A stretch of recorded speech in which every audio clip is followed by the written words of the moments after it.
Welcome back to another UFC fight prediction video. In this video, I'll be predicting the main card fights for UFC 239, Jones versus Santos.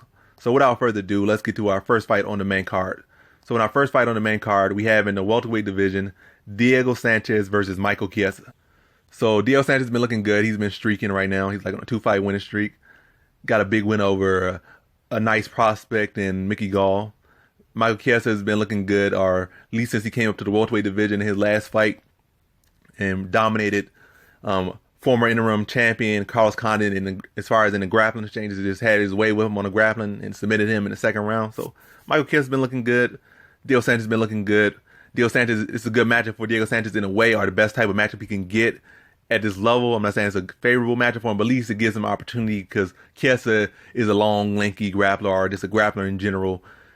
But the difference is that Chiesa, unlike Jim Miller or unlike Mickey Gall, is the fact that unlike Mickey Gall, he's not a green fighter. And unlike Jim Miller, he's not a fighter that's seen his best days go already pass by him. Michael Chiesa is literally in his prime. He's in his zone right now. He's only going to get better. And he's, at this present moment, he's the best he's ever been. So it's like still learning, still improving. And overall, his skill sets at his best. Physically, he's in his prime. So he's in his best spot. And like with Miguel was having some what's called success on the feet, but he wasn't able really to apply his weight or put his weight into his punches to land those really effective shots, or really put that much damage on his shots, or get that much damage from his shots. But Michael Chiesa knows how to put his weight on his punches, and he can certainly hurt you, can certainly rock you, and he knows how to do it. Where Miguel might drop somebody like he did with Sage Northcutt just by closing the eyes and throwing a punch. He got lucky, he dropped Sage Northcutt. He's not really somebody that knows how to fully put the weight into his punches. But Michael Chiesa knows how to do shots. He knows how to where to put his shots, know how to place them, and know how to put that weight on them. So that's the difference. So those same instances where Mickey Gall was having success, Michael Chiesa can potentially get a finish or change what's called shift the momentum and have some actual significant strikes in these fights, like real significant, change the course, the pace. Like when you tag somebody real good, freeze them up, lower their volume or something, make them have to react to that punch, because they're gonna feel it. It's gonna be a punch that, like, if I get caught by this again, it might be lights out. But so in this fight, I feel like Michael Chiesa, and also like unlike Mickey Gall, Michael Chiesa is a wrestler first. So in those wrestling exchanges, I think at this point he's the better wrestler than Diego Sanchez, being a younger, bigger, stronger fighter. I think he could take Diego Sanchez down. Well, he'll control he'll control the takedown exchange, like whether his fight's going to the ground or not. I think that lies in Michael Chiesa's corner. Striker, I think he's the better striker at this point. Size-wise, range-wise, I think he's able to pick apart Diego Sanchez from a distance. Diego Sanchez will be scrappy in game. But I just think Michael Chiesa kind of dominates him in this fight. Like, it's going to be a scrappy type of fight.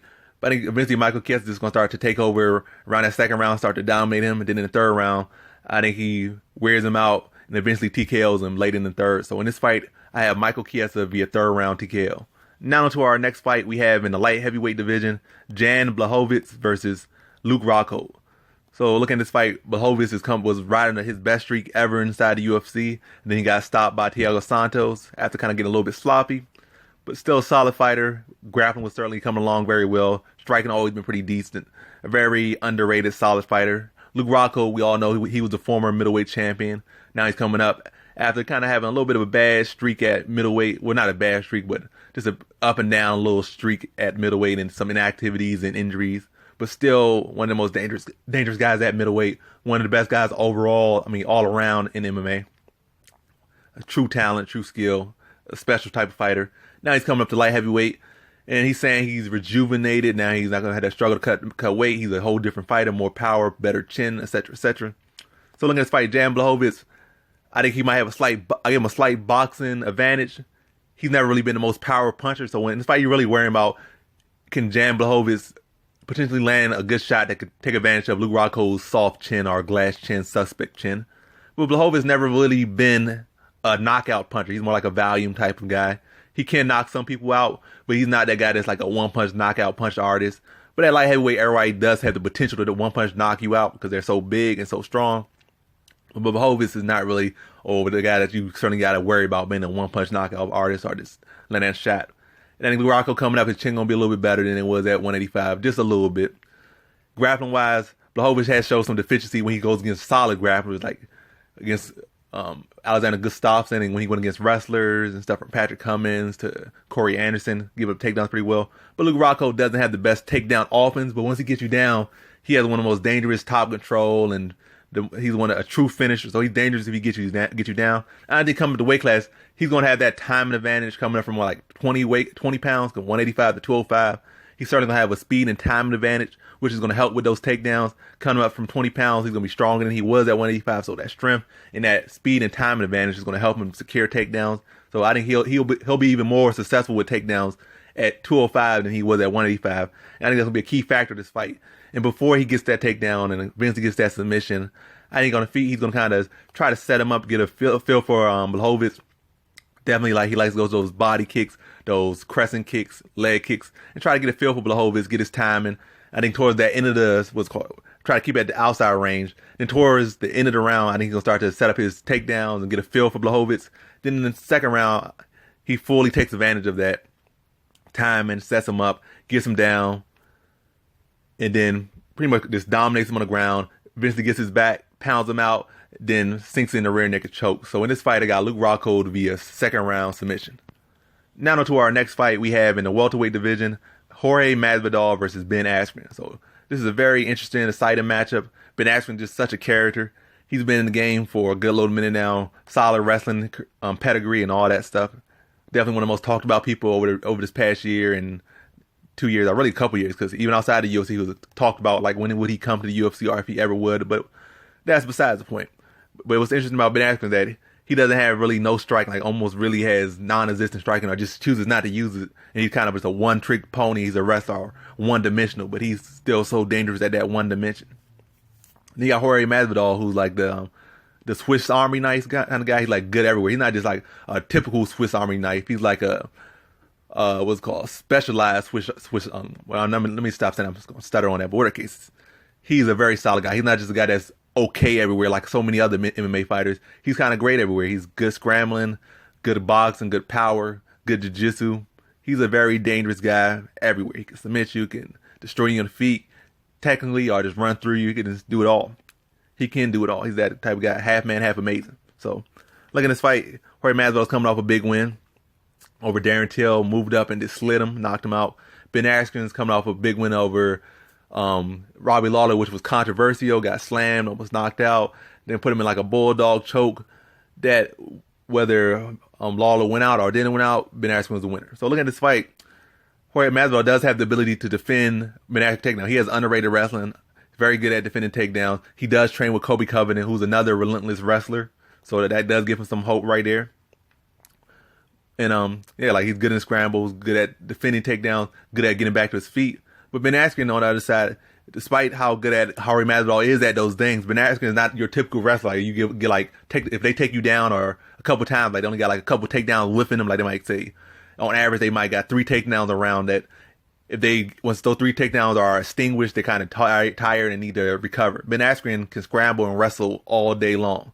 So despite Jorge Masvidal getting back to his feet, despite Jorge Masvidal being good at scrambling, Ben Askren is just a whole different level of scrambling. That literally was his style to scramble all the way throughout his whole life, especially in college and here and there.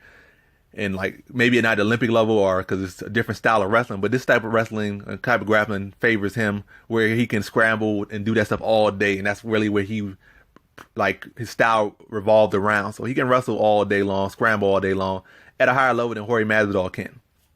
I think Jorge Masvidal's striking will be deadly. His power will be deadly. Like I said, his versatility will be deadly. But I think Ben Askren's just going to be relentless with it. Yeah, I think like Askren's just going to be relentless with his takedowns, relentless with his grappling pressure, and it's going for the takedown. It's going to be, I think, it's going to kind of play out similar to a Damian Maia type of fight, but with wrestling instead of kind of Brazilian jiu-jitsu. Maybe Ben Askren trying to get his back. Maybe Ben Askren trying to like hold that little. I'm not even going to say I forget the position at wrestling border case. He's going to be trying to kind of half guarding him, kind of tight waisting him, holding the wrist, and trying to drag him and weigh on him, and just like be on him the whole fight. Jorge Masvidal will have some opportunities on the feet. I think he will have some success, but Ben Askren shown how tough he is, how gritty he is, and we already knew how relentless he is. So I think that much is going to be, like I said, it's going to play out like a Damian Maia type of fight, that where he's kind of going to be just laid on. I'm not laid on, but he's going to be pretty much grappled the whole time, with a few exchanges where he had some success, but more so it's going to be the tell of this fight is going to be the relentless grappling of Ben Askren. So in this fight, I got Ben Askren via decision. Now on to our next fight we have in our co-main event for the Women's Bantamweight Championship, Amanda Nunes versus Holly Holm. So looking at this fight before I even get into the prediction, Holly Holm is a very live underdog in this fight. People might say, oh, Amanda Nunes is this and that, and Holly Holm is this and that, and I agree. But at this time, Amanda Nunes' confidence is a little bit too high right now. Talking about she could, talking about that I could fight man or beat up man in the gym, and talking about she should be the number one pound for pound overall, even with man and this and that. Talking about like maybe her mind is not in the right place. So whenever you're not as sharp as you could be, you couldn't get upset. And Holly Holm, even if Amanda Nunes is sharp, stands a very good shot because she's a different fighter than what Amanda Nunes has fought. And Amanda Nunes has literally beat everyone that beat Holly Holm, but still, you can't write off Holly Holm. You can never write off Holly Holm. You got to come ready for it at all times. Fight a smart game plan. Who cares if she's this and that and what's known? Train for what you know about her, and just do what you got to do and just get her past you. Then you say it, but don't say it before, because Holly Holm is certainly game. She'll still be big, still be strong. She's fast, athletic, one of the hardest workers in all of MMA, man or woman. And she's skilled, and she's hungry for sure. She wouldn't be around if she wasn't hungry. She stays hungry. So I'm saying she's a live dog, and she has the skills to beat Amanda Nunes. But now to the actual prediction. So looking at this fight, you got Holly Holm. Kind of had a weird last couple years of fighting. I think it's like she pretty much wins one fight, then she gets a big fight, wins one fight, then gets a big fight. Like she won against, she was on a long, 3 or 4 fight losing streak. Then she beat Beth Correa and got a shot against Chris Cyborg. Then she lost Chris Cyborg, then fought that other chick, that big tall chick, wrestled her to a decision, and then now she's getting, and that was at 145. Now she's getting a 135 title shot. So it makes no sense, but Holly Holm is getting another title shot. But look at this fight. Amanda Nunes, let's get kind of to the quick point of this fight. Whether Holly Holm is the better striker or Amanda Nunes is the better striker, whether there's a gap there or there's not a gap there, the real big gap between the two is their grappling. Amanda Nunes is a much better grappler than Holly Holm. Amanda Nunes will be the best BJJ practitioner Holly Holm has ever fought by far. And that's going to be the big gap right there. The takedown offense of Amanda Nunes might not be all that great, but over the course of 5 rounds and with the predictability of Holly Holm, like with those entries, those blitzes, then in and off with a kick, I think if Amanda Nunes wants to, she can set up, can time her and get a takedown, especially over the course of 5 rounds. And we've seen in the Miesha Tate fight, she gave up her back quickly, like both times in that fight. The first time almost got submitted, then the second time she was submitted. So her grappling definitely needs some work. Even though that was a couple years ago, I think it's still kind of around the same level. I think her last fight kind of showed that maybe her grappling is better, but then you realize the following fight, her opponent got submitted in the first minute. So it was like, though Holly Holm looked good, somebody else, the very next fight, just outshined her. Well, not the very next, but the very next after that. Let me stop straying too far over there, but like I said, the gap between their grappling is much bigger than the gap between their striking. The gap between their striking is marginal, but the gap between their grappling is vast. And Holly Holm is much more predictable fighter. But Holly Holm, if she can use her boxing skill like she did in boxing, she can certainly make this more interesting instead of just these blitzing. Like, she kind of have like a kickboxing type of boxing instead of her style she had when she boxed. Like, she doesn't use her jab as much.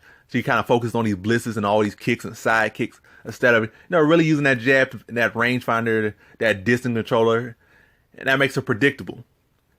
And that's the issue. But she can change that. She can certainly change things. And she got good conditioning. And we know at times when Amanda Nunes wasn't the Amanda Nunes of the day, her biggest issue was her cardio and her conditioning. But that has changed. And we could say maybe that could potentially be another path to beating her. But at this point, we got to say it's no longer the path to beating her. And if that's really Holly Holm's really only path to victory, is more so landing a big kick or volume or favoritism or something like that, it's really a slim chance. But it's a game chance if Holly Holm comes with her more of a boxing focus, using that distance, less predictability, switch things up. But as she is right now, I think she's a little bit too predictable. I think Amanda Nunes can like counter her strike, because like I said, the entry, like she can either counter them on the setup for her blitz, or if she's on the end of her blitz, like she's trying to create that pocket to throw a kick at the end. I think Amanda Nunes could catch her with a right hand over top, catch her with a check hook, or secure with a takedown. I think that's more so gonna be the fight. Like Holly Holm will have her moments, like when for Amanda Nunes kind of get a feel for time and get a feel for a range. But then once like really the first minute or 2 minutes down, I think Amanda Nunes is gonna have her feeling down of her range, her time, and her setups, and then start to counter her, start to with takedowns, counter with punches, counter with strikes. I think Holly Holm gonna be game. She's not gonna be like Cyborg just out there taking big shots or like Ronda Rousey. Holly Holm's always gonna be moving. She's never been finished by strikes. But I think eventually, once she gets her timing down, start to wear her down over the course of 3 rounds, outstrike her, like it really just control the fight. I think in the 3rd round she goes for that finish, gets that takedown, starts to dominate on the ground, and I think she submits her. So in this fight, I got Amanda Nunes via 3rd round submission. Now on to our next fight, we have in our main event the light heavyweight title bout between light heavyweight kingpin Jon Jones versus Thiago Santos. So to get to this fight, Thiago Santos is certainly game. I think his kicks can be an X factor given how skinny Jon Jones' legs is and how explosive Thiago Santos is. He can chew that leg up potentially. And that's a very slim, potentially. He can definitely chew that leg up. Obviously, Jon Jones is not going to leave his leg just out there to be kicked the whole time. And Jon Jones has been adjusting and fixing that hole, even though people might not have been noticing how good he's been at avoiding leg kicks and checking leg kicks or dealing with leg kicks. Because some people have been trying to touch his leg, but you know how to slide that leg back or lift his knee up. You know, he's been working on that area, so it's not like it's just is open there, open season on leg kicks anymore. Because he's certainly already realizing that people are going to want to do that. And he's been working on it, whether they do it or not. He's been working on that defense, so it's not going to be that easy even if he tries to go that route, but that's a route for him. I think his speed and explosiveness can be dangerous, and his unorthodoxness can be dangerous for Jon Jones. But all the factors about him being dangerous are nearly as big as the factors that make Jon Jones see him as prey, or Jon Jones could take advantage of him. Jon Jones, as you saw at what's called the press conference, is big, much bigger than him than we thought. Size-wise, height-wise, Jon Jones is a student of the game. He watches MMA like he studied you like crazy. Like even though he's at the top, he's always looking around. Like a lot of fighters, they get to the top and they just stop looking. Jon Jones is a guy that's always looking to his own detriment. Like he always trying to beef with people that might potentially fight him doing this and that. He's hearing everything, whether it be people that's not even his weight class. He's always looking. He's one of the guys that's always looking. That's why he was a look-see-do fighter. And that's why he's always getting emotional on Twitter, because he sees everything. He's always looking. So that's a bad thing and a scary thing about him. So he's seen Thiago Santos lose all the time. And like another thing about him, when he fought Chael Sonnen, he was looking for fights like at the beginning of Chael Sonnen's career. So he'll look at you and study you from as much as he can one man can possibly study another man. And saying that Thiago Santos lost several times at middleweight, and really it was like last year or just a year and a couple months ago that Thiago Santos lost, got dropped and finished by David Branch. Jon Jones is looking at all that stuff, and he will pick a part of all those timings. And then another thing with Thiago Santos, he's a fighter, but it's still like gaps of him where he's not really fighting. You might say, oh, he's more of a fighter than Jon Jones because he knocks people out, he goes for the brawl. But Jon Jones, even though he might not be this power punches, he is truly a fighter. He's out there. He will take advantage of openings. It's not like, oh, some guy just trained to fight. He will take advantage of openings that aren't really trained. He'll strike in spots where a lot of people don't know what to do, like in little clinches, little this, or little spots where you're open your arms tight, or he'll drop a chin in your chest or do this and that. Or hit you with a shoulder. Thiago Santos in exchange, like he's good in his spots, but like on the little entry spots where like maybe like you're just breaking from grappling, he's all open a lot of time. Like when you're exiting the clinch, he really doesn't throw many shots. He like just freezes up there. That's why he was knocked out by Gegard Mousasi. Gegard Mousasi took him down, waited till he got up and knocked him out because he doesn't really function that way. He's kind of a trained fighter. He is a fighter, but at the time he's like a trained fighter. So his body just kind of responds. He doesn't have stuff in these certain spots where Jon Jones has something for you in every single split second of the fight, every single angle, whereas Thiago Santos just has his moment. So on those exits of clinches and stuff, he's open. And like I said, Jon Jones has the wrestling, has the grappling, the striking. He has all the advantage. Thiago Santos just has the explosiveness, the speed, and the power. And I think Jon Jones just takes advantage of him. He picks him hard in the clinch, picks apart him on the exit, just pretty much play mind games with him, and exploits all his weaknesses in all these areas where he's either inactive or this, and just kind of smothers him, take away his explosiveness, and just chews him up, and then spits him out in the 3rd round. So in this fight, I got Jon Jones via 3rd round TKO.